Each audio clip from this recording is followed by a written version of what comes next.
Hello,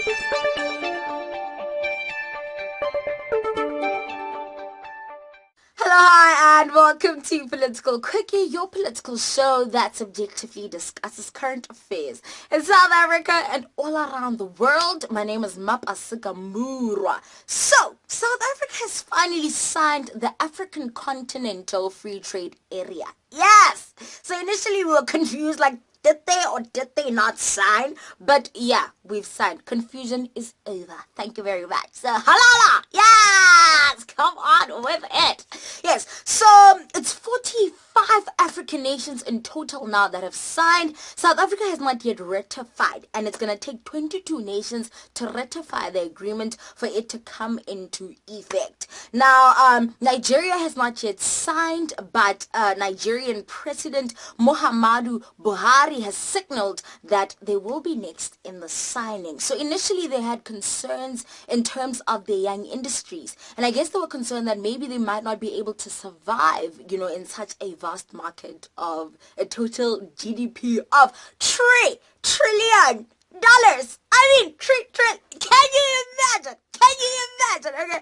So the whole idea of the trade agreement is to, establish the free movement of business people as well as have one market. Imagine the whole of Africa having just one market. So getting rid of all that red tape in terms of intra-African trade. I'm all for this agreement. I am excited and I cannot wait to see what happens. I am pretty sure that it's gonna benefit the GDP of the entire continent. But as much as there are so many upsides, there are also the downsides that we need to be cautious of. And last week, a few days ago, I spoke about how tribalism and nationalism can stagnate growth and progression, and how we need to, adopt one language, and how cool and unified that would be. Okay, alright.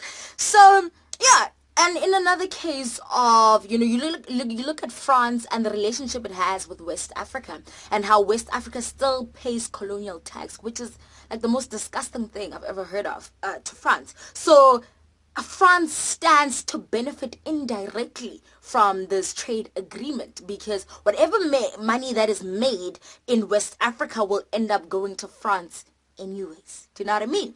And also, Africans do not own their resources, and most businesses in Africa are white owned or owned by foreign investors. So it's kind of difficult to see how this will completely benefit Africans, the people, not just the business owners, but for the people. I always say that, capitalism is not all that bad.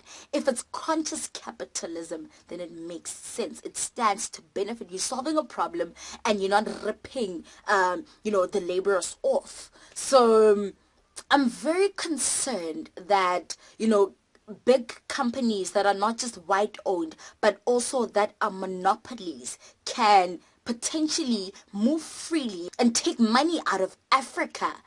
So, or hoard money.